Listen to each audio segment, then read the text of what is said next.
Good morning students. BA first year philosophy की class में हम बौद्ध दर्शन पढ़ रहे हैं। बौद्ध दर्शन में मैंने पिछली क्लास में आपको बौद्ध दर्शन का परिचय दिया था। आज हम बौद्ध दर्शन का जो सबसे प्रमुख भाग है, जिसे चार आर्य सत्य कहा जाता है, आर्य सत्य कहा जाता है, उसके बारे में पढ़ेंगे।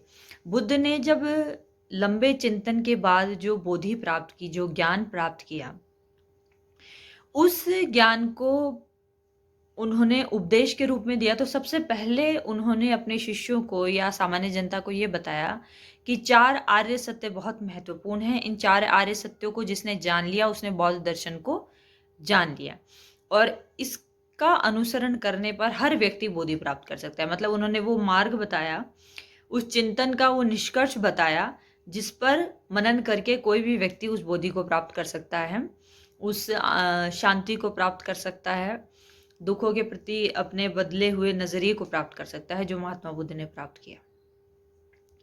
तो चार आर्य सत्य बुद्ध ने सबसे पहले बताए। इनमें जो सबसे पहला आर्य सत्य है वो है दुख। दूसरा आर्य सत्य दुख समुदाय कहलाता है। तीसरा आर्य सत्य दुख निरोध कहलाता है, और चौथा आर्य सत्य दुख निरोध मार्ग कहलाता है। तो ये चारों मिलके चार आर्य सत्य कहलाते हैं। तो सबसे पहला जो आर्य सत्य है दुख, हम उसकी बात करते हैं।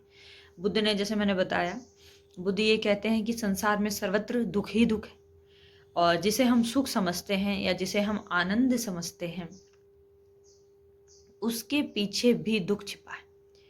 जिसे हम आनंद समझते हैं वो क्षणिक है, कुछ समय पश्चात वो दुख में बदल जाता है। जैसे किसी को मीठा खाना अच्छा लगता है, तो अगर वो बहुत मीठा खाएगा या लगातार मीठा खाएगा तो उससे उसे तकलीफ होगी। जैसे दांत खराब हो सकते हैं, पेट खराब हो सकता है, कई और बीमारियां, मधुमेह जैसी कई बीमारियां उसको हो सकती हैं। ठीक है। या मान लीजिए कोई टीवी देखने का बहुत शौकीन है और लगातार टीवी देखेगा तो क्या होगा? मोटापा आ सकता है, बैठे बैठा रहेगा, आंखें खराब हो सकती है, कंसंट्रेशन लूज हो सकती है। इसी तरीके से किसी भी व्यक्ति को कोई भी चीज़ अगर अच्छी लग रही है तो बुद्ध कहते हैं कि वो क्षणिक आनंद देती है, आखिर में वो दुख ही देती है। ठीक है। तो उन्होंने बताया कि संसार में जहां आप देखोगे वहां दुख है। अगर आपका कोई दोस्त मिलता है तो आपको खुशी होती है, लेकिन उसमें एक बात छिपी होती है कि वो बिछड़ जाएगा, या कोई प्रिय की मृत्यु हो जाती है तब भी दुख होता है। तो वो कहते हैं कि जन्म में दुख है, मृत्यु में दुख है, मिलने में दुख है, बिछड़ने में दुख है, उत्पत्ति में दुख है, विनाश में भी दुख है, हर चीज में दुख है। अगर कोई व्यक्ति इस दुख को नजरअंदाज करके क्षणिक वस्तु को स्थायी समझ लेता है और ये समझता है कि वो सुख है, तो वो बुद्ध के हिसाब से ठीक नहीं है, क्योंकि आखिर में उसे दुखों का सामना करना पड़ता है। हर व्यक्ति बीमार रहता है, उसमें हर व्यक्ति कभी ना कभी बीमार रहता है, तो उससे उसे बहुत दुख मिलता है। तो बुद्ध का कहने का मतलब है कि दुखियों ने संसार में जितने आंसू बहाए हैं वो महासागरों के जल से भी ज्यादा है।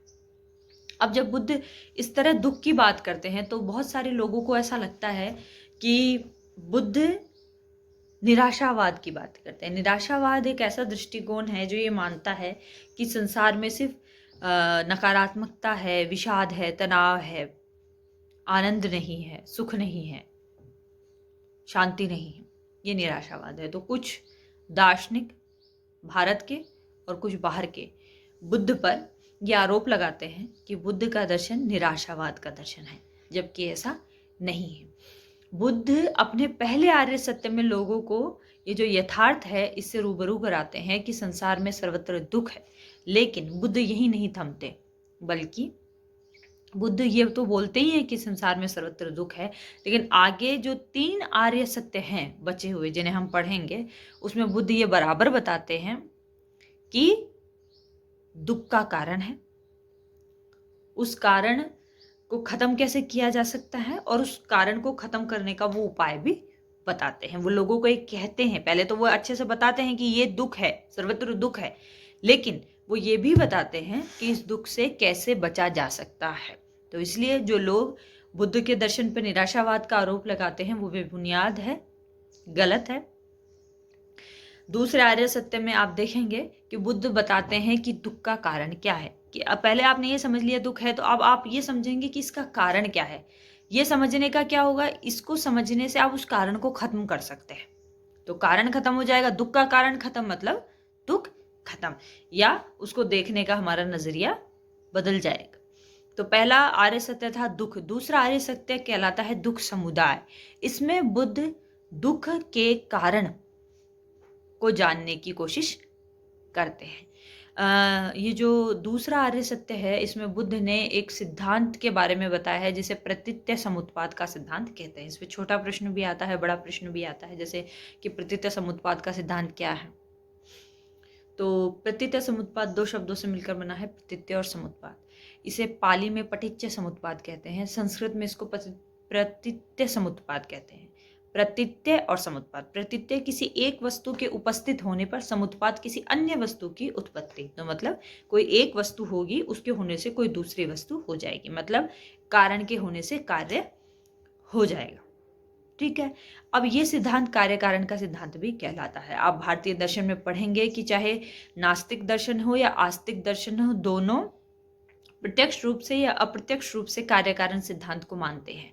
बुद्ध के बौद्ध दर्शन के कार्य कारण सिद्धांत को क्या कहा जाता है? प्रतीत्य समुत्पाद का सिद्धांत कहा जाता है। इस पे छोटा प्रश्न आए तो भी आप लिख सकते हैं, बड़ा प्रश्न आए तो भी इसलिए इसे ऐसे करेंगे कि आप पहले बताएंगे कि प्रतीत्य समुत्पाद क्या होता है और ये कहेंगे कि इसे कार्य कारण का सिद्धांत कहा जाता है। उसके बाद अब जब ये हमारे पास आया कि ये प्रतीत्य समुत्पाद का सिद्धांत है, जो दूसरा आर्य सत्य है, उसमें दुख के कारण को जानने की कोशिश करते हैं। तो दुख का कारण क्या है, बुद्ध ये समझाते हैं। तो सबसे ज़रूरी बात जो बुद्ध बताते हैं कि सबसे बड़े दुख हैं कौन से। सबसे बड़े दुख बुद्ध के अनुसार एक तो मृत्यु है कि इंसान मर जाता है, एक बुढ़ापा है और एक बीमारी है। ये सबसे बड़े दुख हैं। तो बुद्ध ने दुख को जरा मरण भी कहा है। जरा यानी वृद्ध होना, मरण यानी मरना। तो बुद्ध ने दुख को एक दूसरा नाम भी दिया है, जरा मरण। अब है कि हमें क्यों बुरा होना पड़ता है और क्यों हमको मरना पड़ता है। तो इसका कारण बुद्ध ने बताया है जन्म ग्रहण करना। इसको उन्होंने एक शब्द दिया है जाति, मतलब जन्म ग्रहण करने को ही उन्होंने जाति कहा है कि अगर हम जन्म ग्रहण ना करें तो हमें दुख भी नहीं भोगने पड़ेंगे। तो दुख का इंस्टेंट मतलब एक श्रृंखला जो है, दुख का कारण बुद्ध ने बताया है जन्म ग्रहण करना। अब एक और कि जन्म इंसान क्यों ग्रहण करता है, जाति का कारण क्या है। तो जाति का कारण है भाव, कि इंसान में जन्म ग्रहण करने की प्रवृत्ति है। प्रवृत्ति को हम ये कह सकते हैं कि एक टेंडेंसी होती है कि उसे जन्म लेना है। तो ये प्रवृत्ति मतलब उस काम का होना, तो उसे प्रवृत्ति कहेंगे। तो वो जन्म ग्रहण करना चाहता है। अब जन्म ग्रहण क्यों करना चाहता है, इसका कारण होता है उपादान। उपादान का मतलब है कि उसने सांसारिक वस्तुओं को भोगा है, वो संसार की वस्तुओं में मतलब उनका उपयोग या उनका उपभोग करते रहना चाहता है, उनमें आसक्त रहना चाहता है, इसीलिए वो जन्म ग्रहण करना चाहता है। अब ऐसा क्यों, कि मतलब क्यों वो आसक्त रहना चाहता है, क्योंकि उसमें इच्छा है इन सब को भोगने की, सुख को भोगने की, अच्छा खाने की, अच्छा देखने की, कोमल स्पर्श की, इन सब की उसमें इच्छा होती है। तो ये इस इच्छा का कारण क्या है, इस इच्छा का कारण है कि उसने पहले भी ये सब भोगा है। पहले मान लीजिए किसी ने अच्छे कपड़े पहनने पर उसे अच्छा लगा है, तो ये याद रह गई उसे, तो अब वो दोबारा अच्छे कपड़े पहनना चाहता है। तो क्या रह गई, उसको स्मृति रह गई।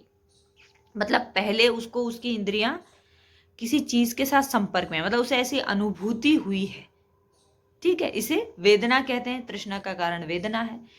वेदना जैसे मैंने बताया, इंद्रियां जो भोगती है, हमने बताया 5 तरीके की इंद्रियां हैं, वो जो भोगती है। अब इस वेदना का कारण क्या है, वेदना का कारण है स्पर्श। जब इंद्रियां विषय के साथ, विषय कुछ भी हो सकता है, मान लीजिए जीभ हमारी एक इंद्रिय है और मिठाई के साथ उसका संपर्क होता है, तो उसे इंद्रिया अनुभूति होती है, अच्छी इंद्रिया अनुभूति होती है। तो ये हमने पहले बता दिया कि वेदना इंद्रिया अनुभूति है और इसका कारण क्या है, स्पर्श। अब स्पर्श का कारण क्या है कि इंद्रियानुभूति होती किससे है, इंद्रियों से होती है। और वो इंद्रियां कहाँ रहती है, इंद्रियां शरीर में रहती हैं। तो शरीर और मन को मिलाकर षडायतन कहते हैं। ये कार्य कारण की श्रृंखला है जिसमें 12 कार्य और कारण है। बुद्ध ने इसे भावचक्र कहा है, धर्म चक्र भी कहा है। तो षडायतन हो गया शरीर और मन। अब षडायतन का भी कुछ कारण होगा, तो बुद्ध ने कहा षडायतन का कारण है नाम रूप। ये हमारा शरीर और मन, इनके मिलने से क्या बनेगा, नाम रूप। नाम रूप का कारण भी उन्होंने बताया है विज्ञान। विज्ञान का मतलब होता है चेतना। इसका कारण भी उन्होंने बताया है संस्कार। मानव की जो चेतना होती है वो काफी सालों से चल रही है बुद्ध के हिसाब से। बुद्ध भी पुनर्जन्म को स्वीकार करते हैं। मतलब एक चार्वाक ही है जो पुनर्जन्म को स्वीकार नहीं करता, उसके अलावा सब पुनर्जन्म को स्वीकार करते हैं। तो बुद्ध भी पुनर्जन्म को मानते हैं, लेकिन इनका पुनर्जन्म का सिद्धांत बाकी लोगों के पुनर्जन्म के सिद्धांत से बिल्कुल अलग है। तो ये बताता है कि हमारी चेतना जो अलग अलग जन्मों में जैसी बनती है, जब वो व्यवस्थित होती है तो उसके व्यवस्थित होने का कारण होता है संस्कार। आज तक आपने संस्कार का कुछ भी मतलब समझा होगा, लेकिन यहाँ संस्कार का मतलब है व्यवस्थित होना, या चेतना में मानव के कर्मों की छाप रह जाती है और इसी से उसका अगला जन्म निर्धारित होता है। ठीक है, अब इस संस्कार का कारण क्या है? संस्कार का कारण है अविद्या। कि क्यों ये मानव के कर्मों की छाप रह जाती है? क्योंकि मानव को ज्ञान नहीं है, इसकी वजह से वो ऐसे कर्म करता है जिसकी छाप उसकी चेतना पर रह जाती है। हर तरीके के कर्मों की नहीं रहती। अगर मानव निस्वार्थ भाव से कोई कर्म करता है, पर कल्याण के लिए कोई कर्म करता है, तो उन कर्मों की छाप नष्ट हो जाती है।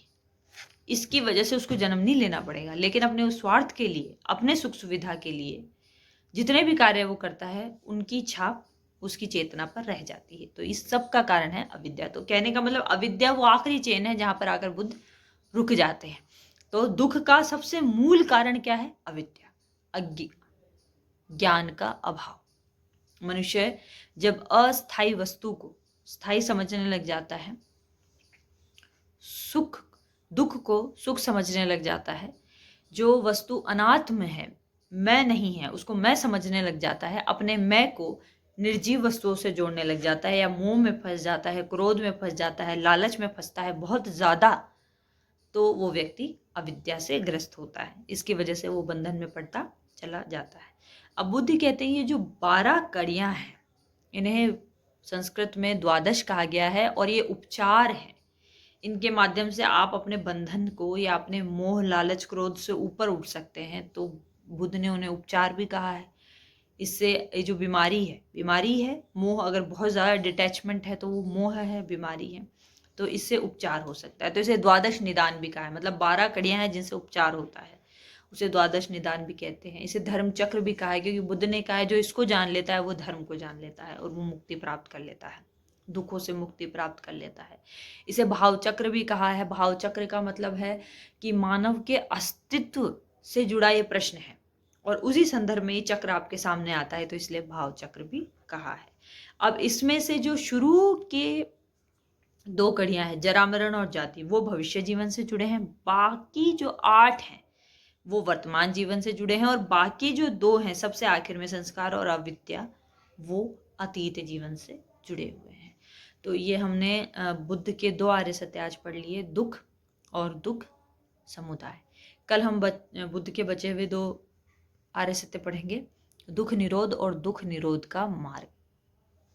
थैंक्स।